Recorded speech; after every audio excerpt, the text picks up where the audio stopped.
सरकार कार आछे बीजेपी दलर सरकार गतिके बीजेपीर नेतृत्वाधीन सरकार थकार पाছত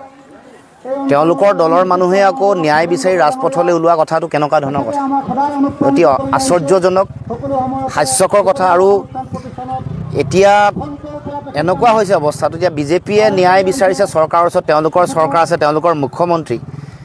তেওঁলোকৰ হিচাপত আটাইতকৈ মহাপ্ৰতাপী মুখ্যমন্ত্ৰী আটাইতকৈ কৰ্মদক্ষ মুখ্যমন্ত্ৰী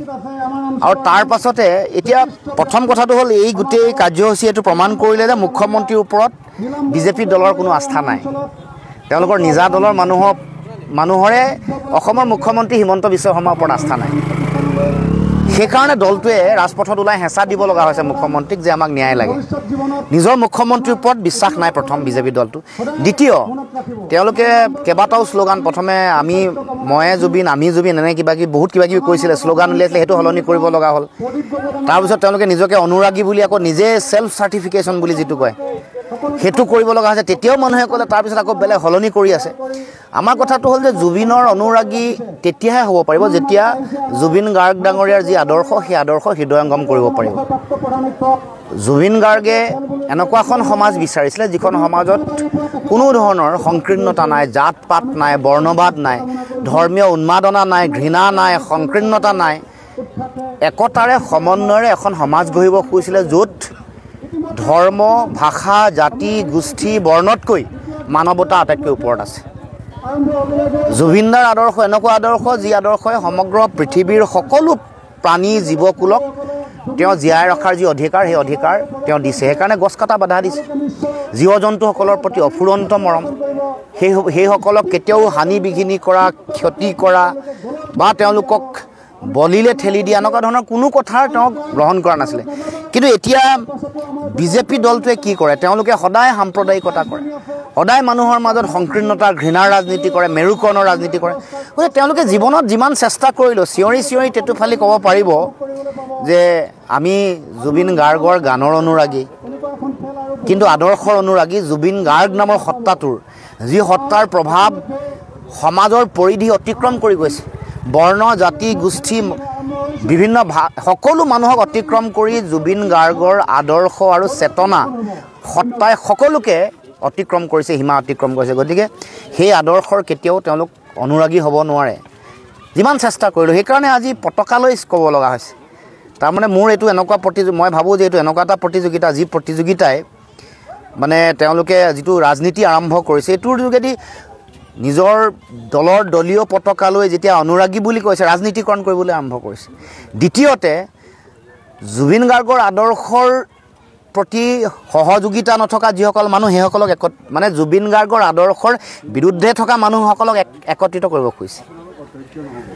নহ'লেতো এইটো হীনমন্যতা কিয় বিজেপিৰ এই ৰাজনীতি কৰিবলৈ যি সময়ত আমি সকলোৱে ন্যায় বিচাৰিছোঁ আমিও বিচাৰিছোঁ তেওঁলোকে বিচৰাটো আমি ভাল পাইছোঁ কিন্তু ৰাজনীতিকৰণ কৰাটো আমি বেয়া পাইছোঁ আজি সমগ্ৰ অসমৰ ৰাইজক হাস্যৰস দিছে ৰাইজে কৈছে যে এতিয়া চৰকাৰে যেতিয়া ন্যায় দিব নোৱাৰিব আৰু নিজে মুখ্যমন্ত্ৰীয়ে নিজে ক'ব লগা হৈছে বোলে আমিয়ে দিম কোনোবা এগৰাকীয়ে কৈছে ন্যায়পালিকাই দিব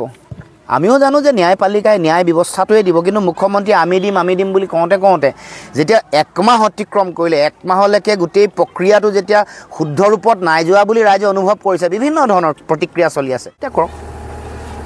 পদত্যাগ কৰিম বুলি কৈ আছে কৈয়ে থাকে তেওঁ বহুতবাৰে কৰক পদত্যাগ কৰিব বিচাৰিছে কৰক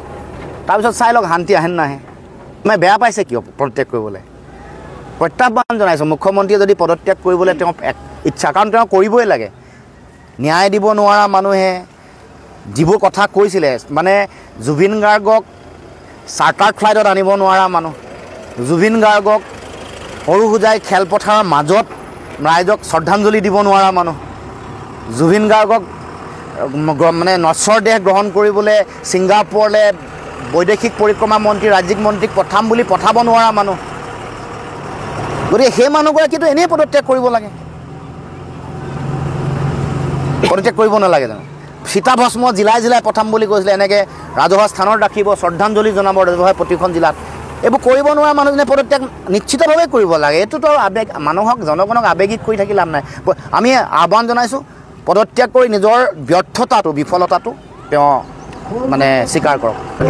এইটো ইয়াতকৈ ডাঙৰ কমেডি একো নাই আৰু এইটো এটা আটাইতকৈ বেছি ডাঙৰ হাস্যৰস জুবিন গাৰ্গৰ আদৰ্শৰ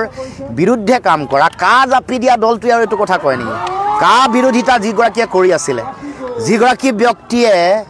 ধৰ্ম বৰ্ণ জাত গোষ্ঠী এইবোৰক বাদ দি সমন্বয়ৰ এখন সমাজ গঢ়ে একতাৰ সমাজ গঢ়ে য'ত কোনো সংকীৰ্ণতা নাই বিভেদ নাই মানুহৰ মাজত ভেদাভেদ নাই সেনেকুৱা সমাজ গঢ়া মানুহখন সদায় সাম্প্ৰদায়িকতা সৃষ্টি কৰা ধৰ্মীয় উন্মাদনা দিয়া ঘৃণা দিয়া সংকীৰ্ণতা দিয়া দলটো তেওঁলোকৰ নেতা কৰ্মকৰ্তা এইটো কথা কোৱাৰ লগে লগে ইয়াতকৈ ডাঙৰ কমেডি আৰু কি থাকিব পাৰে কওকচোন মেকুৰীয়ে বয়সত ওলালে যে ৰাজনীতি কোনে কৰিছিল অতদিনে আমি কোনেও অসমৰ ৰাইজে ৰাজনীতি কৰা নাই বিৰোধীয়ে নাই কৰা মুখ্যমন্ত্ৰী তেওঁলোকৰ দলৰ নেতা পালি নেতাসকলে অতদিনে তেওঁলোকে যে মানে ৰাজনীতি কৰে সেইকাৰণে দীঘলীয়া তালিকা কি কি কৰে কোন এনেকুৱা মুখ্যমন্ত্ৰী আছে ভূপেন হাজৰিকা ঢুকাওঁতে মুখ্যমন্ত্ৰীয়ে তালিকা ওলাইছিলে নেকি কি কাম কৰিছিলে এইটো প্ৰথম ইতিহাসত আৰু ধন্যবাদ লাগে তেওঁলোকক কথাই কথাই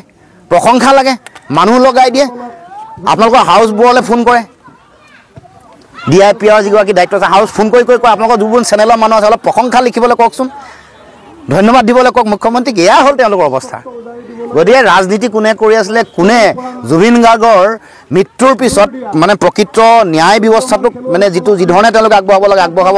নোৱাৰা ব্যৰ্থতা বিফলতা ঢাকিবৰ কাৰণে এতিয়া এইবোৰ কথা বতৰা আৰম্ভ কৰিছে আৰু এটা কাম কৰিব তেওঁলোকে চৰিত্ৰ হনন কৰিবলৈ আৰম্ভ কৰিব যিটো কাম তেওঁলোকে কৰিছিল আমি আজিয়ে সকীয়াই দিছোঁ যে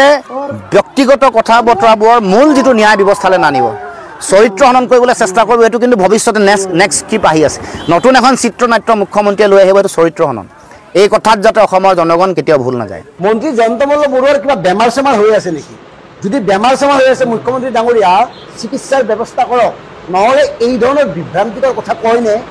এখেতৰ কথাবোৰ শুনি এনে লাগিছে এখেতে মানসিকভাৱে ভাৰসাম্য হেৰুৱাই পেলাইছে কিয় মানসিকভাৱে ভাৰসাম্য হেৰুৱাই পেলাইছে এই কথাবোৰ চিকিৎসকে ক'ব পাৰিব কিন্তু আমি কৈছোঁ শেহতীয়াভাৱে জুবিন কেন্দ্ৰিক কথা কাণ্ডই এওঁৰ যে মানসিক কিবা বিকাৰ এটা হৈছে সেইটো স্পষ্ট কৰি দিছে একেবাৰে স্পষ্ট হৈ কৈছে আজিহে হেন প্ৰকৃত জুবিন অনুৰাগী ৰাজপথলৈ ওলাই আহিল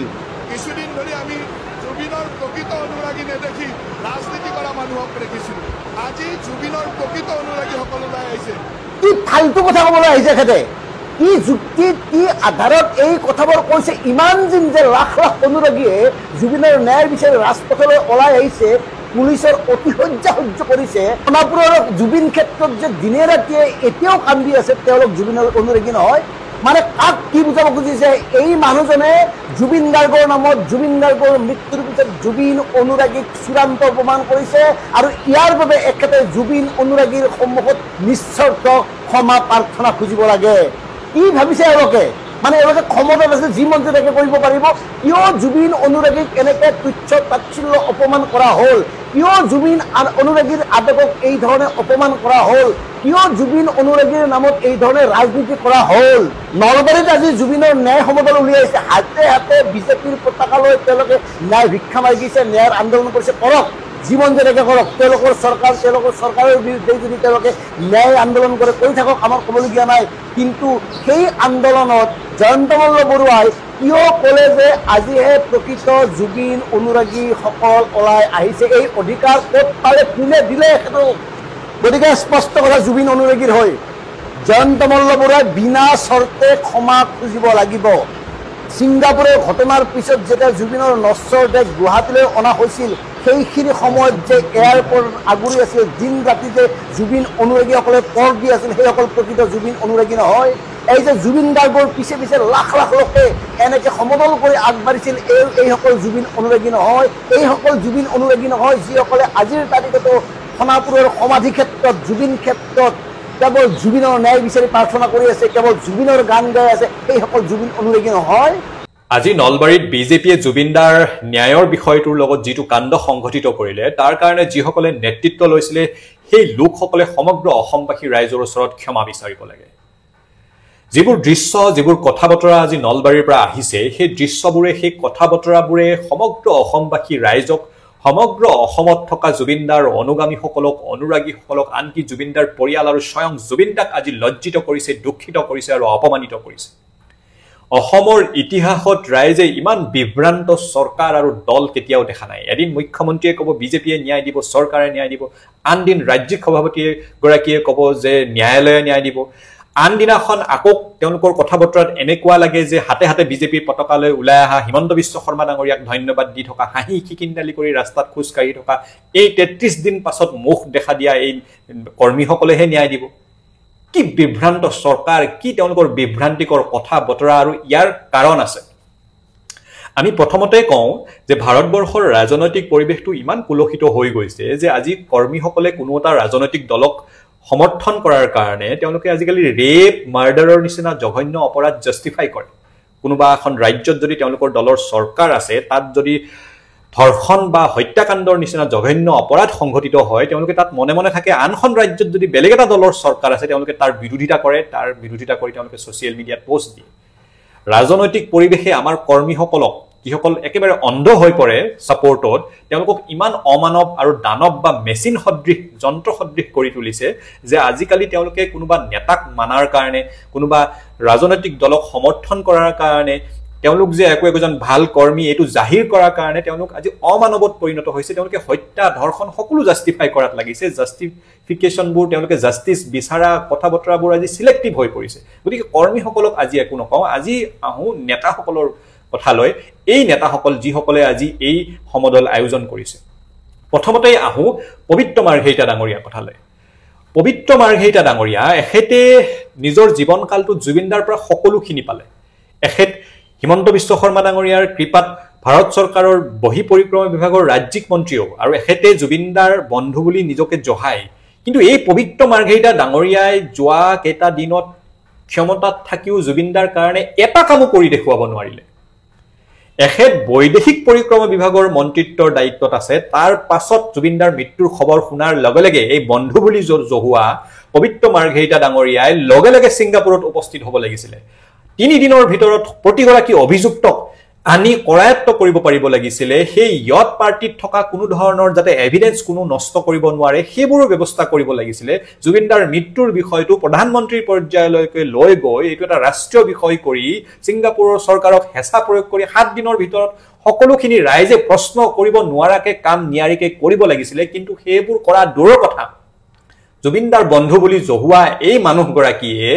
এটা কামো নকৰিলে শূন্য কৰিলে জুবিনদাৰ কাৰণে একো নকৰি আজি অতি নিৰ্লজ্জভাৱে ৰাজপথত আহি এই পবিত্ৰ মাৰ্ঘেৰিটা ডাঙৰীয়াই হিমন্ত বিশ্ব শৰ্মা ডাঙৰীয়াক আজি ধন্যবাদ দিবলৈ লৈছে ধন্যবাদ পবিত্ৰ মাৰ্ঘেৰিটা ডাঙৰীয়াই চিৰদিন দি থাকিব লাগিব কাৰণ তেখেতৰ নিচিনা মানুহ এজনক ভাৰত চৰকাৰৰ বহি পৰিক্ৰমা বিভাগৰ ৰাজ্যিক মন্ত্ৰিত্বত হিমন্ত বিশ্ব শৰ্মা ডাঙৰীয়াই বহুৱাই থৈ দিছে গতিকে হেতু পবিত্ৰ মাৰ্ঘেৰিটা ডাঙৰীয়াৰ কাম কিন্তু পবিত্ৰ মাৰ্ঘেৰিটা ডাঙৰীয়াৰ অন্তৰত ইমানখিনিও মানৱতা বোধ নাই নে তেখেত আজি সেই বিদেশী ৰাষ্ট্ৰৰ লগত যোগাযোগ কৰা মন্ত্ৰিত্বৰ দায়িত্বত থাকি ইমান ক্ষমতাত থাকিও নিজৰ বন্ধুজন ঢুকাই গ'ল এই মানুহজনে একোৱেই নকৰিলে এমাহ লাগিল আমাৰ এছআইটিৰ দল ছিংগাপুৰলৈ যাবলৈ 12 দিন লাগিল সেই অভিযুক্তসকলক এৰেষ্ট কৰিবলৈ ইমান দিনৰ পাছত অভিযুক্ত ইয়ত পাৰ্টিত থকা ছিংগাপুৰৰ সেই আসাম এছ'চিয়েশ্যনৰ মানুহকিজন আহিল সেই সকলকো ধৰি ৰাখিব নোৱাৰিলে এই মানুহজনে কৰিলে কি জুবিনদাৰ কাৰণে আৰু কয় নিজৰ চকু পানী ওলোৱা নাই পবিত্ৰ মাৰ্ঘেৰিটা ডাঙৰীয়া মানুহৰ দুখ লাগিলে অতিপাত দুখ লাগিলে কেতিয়াবা চকু পানী নোলাই হয় কিন্তু সেই চকু পানী নোলোৱা প্ৰকৃত দুখীজনে হাঁহিব নোৱাৰে বেলেগ একো কামো কৰিব নোৱাৰে কিন্তু আপুনি হাঁহিও আছে বিজেপিৰ কাৰ্যসূচীত অংশগ্ৰহণো কৰি আছে আপুনি সকলো কৰি আছে গতিকে আপোনাৰ এই জুবিনদাৰ প্ৰতি থকা মৰম আৰু যিবোৰ আপুনি শব্দ বাক্য কৈছে সেইবোৰ সকলো ভুৱা কাৰণ আপুনি ক্ষমতাত থাকিও একো কৰিব নোৱাৰিলে জুবিনদাৰ কাৰণে আৰু সেই কাৰণে ৰাইজে আপোনাক কাঠগড়াত থিয় কৰাইছে প্ৰশ্ন কৰিছে এবাৰ আহো জয়ন্ত মল্ল বৰুৱা ডাঙৰীয়াৰ কথালৈ জয়ন্ত মল্ল বৰুৱা ডাঙৰীয়াৰ আজি এইটো নমিনেশনৰ সমদল নিচিনা লাগিছে তেখেতে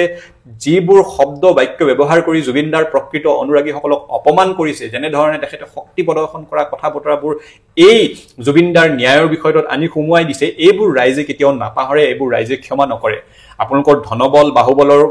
আপোনালোকে জোৰত মণ্ডলে মণ্ডলে আপোনালোকে বাছ দি আপোনালোকে মেজিক দি অটো দি টেম্পো দি মানুহ আনিব পাৰিব সঁচা কিন্তু জুবিনদাৰ এই মৃত্যুৰ বিষয়টোত আপোনালোকে হাতে হাতে পতাকা দি মুখ্যমন্ত্ৰীক ধন্যবাদ দিয়াই যিমান ডাইভাৰ্ট কৰিবলৈ চেষ্টা নকৰিব ৰাইজে প্ৰতিটো কথা লক্ষ্য কৰি আছে ৰাইজে সকলো কথা বুজি পাইছে ৰাইজে বুজি পাইছে ছিংগাপুৰৰ মানুহকেইজনক কোনে ঢিলাই দিলে, কাৰ আশীৰ্বাদ কাৰ মূৰৰ ওপৰত আছে, কাৰ ৰাজনৈতিক কানেকশ্যন কাৰ লগত আছে, ইমান দিন কিয় লাগিল, আৰম্ভণিতে মুখ্যমন্ত্ৰী ডাঙৰীয়াই ইমান পাতল পাতল কথা কিয় কৈছিলে, আৰম্ভণিতে মুখ্যমন্ত্ৰী ডাঙৰীয়াই যিবোৰ কথা কৈছিলে ৰাইজে সেইবোৰ পাহৰা নাই। মুখ্যমন্ত্ৰী ডাঙৰীয়াই শ্যামকানু মহন্তৰ নামেই ল'বলৈ বিচৰা নাছিলে, কৈছিলে প্লেচ অফ অকাৰেঞ্চ তাতে, ইয়াত আহিলে সোধপোছ কৰিব। এইখিনি ৰাইজৰ শক্তি, ৰাইজৰ বল, ৰাইজৰ প্ৰতিবাদৰ জোৰত এইকেইজন আজি এৰেষ্ট হ'বলগীয়া হ'ল। তাৰ পাছতো আধা মানুহ আপোনালোকে এৰেষ্ট কৰা নাই, তাৰ পাছতো বহুত মানুহ অভিযুক্ত আজি তদন্তৰ আওতালৈ অহা নাই। কাৰ আশীৰ্বাদ আছে সেই মানুহবোৰৰ মূৰৰ ওপৰত, কাৰ আশীৰ্বাদ আছে ছিংগাপুৰৰ সেই প্ৰবাসী অসমীয়া কেইজনৰ ওপৰত? সকলোৱে ৰাইজে সকলো কথা লাহে লাহে বুজি উঠিছে। গতিকে আপোনালোকে যিমান মণ্ডলে মণ্ডলে মেজিক গাড়ী দিয়ক, টেম্পু গাড়ী দিয়ক, মানুহ নানক, আপোনালোকে যিমান হাঁহি খিকিন্দালি কৰি হাতে হাতে বিজেপিৰ পতাকা দি এই ইছ্যুটো ডাইভাৰ্ট কৰিবলৈ চেষ্টা নকৰক, জুবিনদাৰ মৃত্যুৰ লগত খেলা কৰা মানুহবোৰৰ মুখ অসমৰ ৰাইজে চিনি থৈছে, মুখাবোৰ লাহে লাহে খোল খাইছে। ৰাইজে সকলো কথা দেখি আছে, আৰম্ভণিৰ পৰা কিমান পাতল পাতল ষ্টেটমেণ্ট দিয়া হ'ল, কোনবোৰ মানুহ তদন্তৰ আওতালৈ আহিল, কোনবোৰ কথা ৰাইজে গমেই নাপালে, কোনবোৰ মানুহক এৰি দিয়া হ'ল, কোনবোৰ তদন্তৰ আওতালৈ নাহিল, কিয় এই ছিংগাপুৰৰ মানুহকেইজনক আজিলৈকে গ্ৰেপ্তাৰ কৰা নহ'ল, এইবোৰ প্ৰশ্নে ৰাইজে কৰি আছে। আৰু আপোনালোকে নাভাবিব এই কথাটোৰ পৰা কোনো সাৰি যাব বুলি। যেতিয়ালৈকে জুবিনদাৰ মৃত্যুত প্ৰত্যক্ষ বা পৰোক্ষভাৱে জড়িত প্ৰতিগৰাকী অভিযুক্ত তদন্তৰ আওতালৈ নাহে, যেতিয়ালৈকে প্ৰত্যক্ষ বা পৰোক্ষভাৱে জড়িত প্ৰতিগৰাকী অভিযুক্তই শাস্তি নাপায়, তেতিয়ালৈকে ৰাইজে এই বিষয়টোত মাত মাতি যাব। আৰু যিসকলে এনেধৰণৰ নিকৃষ্ট ৰাজনীতি কৰিব, যিসকলে ইমান তললৈ নামি জুবিনদাৰ মৃত্যুৰ লগত খেলা কৰি ৰাজনীতি কৰিব, সেইসকলৰ মুখাবোৰ ৰাইজে খুলি যাব, ৰাইজে প্ৰতিটো কথাৰ উত্তৰ দি যাব। গতিকে ৰাইজলৈ এটা আহ্বান, আপোনালোকে সকলোৱে মিলি একলগ হৈ জুবিনদাৰ ন্যায়ৰ কাৰণে মাত মাতি যাওক। যিসকল মানুহৰ ওপৰত ৰাইজে অভিযোগৰ আঙুলি টোৱাইছে, যিবোৰ প্ৰশ্ন ৰাইজে উত্থাপন কৰিছে, আৰম্ভণিৰ পৰা শেষলৈকে ৰাইজে কৰা প্ৰতিটো প্ৰশ্নৰ উত্তৰ ৰাইজেৰ SITৰ ৰিপৰ্টত পাব লাগিব, তদন্তৰ ৰিপৰ্টত পাব লাগিব। আৰু কোনো এজন অভিযুক্ত যিমান ৰাজনৈতিকভাৱে তেওঁলোক শক্তিশালী নহওক, যিমান হাই প্ৰফাইল তেওঁলোক নহওক, যিমানে তেওঁলোকে ৰাজনৈতিক কাভাৰ দি তেওঁলোকক সুৰক্ষিত কৰিবলৈ চেষ্টা নকৰক, কোনো সাৰি যাব নোৱাৰিব। এই কথাটো ৰাইজে স্পষ্ট বাৰ্তা এটা প্ৰতিদিনেই দি যাব। ৰাইজে অকল বিচাৰিছে জুবিনদাৰ ন্যায়, তাৰ বাদে বেলেগ একো বিচৰা নাই। সকলোৱে গম পাইছে জুবিনদাৰ ন্যায় ইমান লেহেমীয়া গতিটো হৈছে কিয়, সেইটোৱে বিচাৰিছে।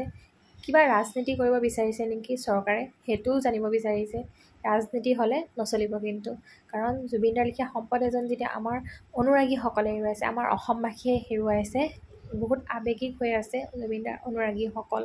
আজি জুবিনদাৰ ন্যায় পোৱা নাই, আজি 32-33টা দিনেই হৈ গ'ল।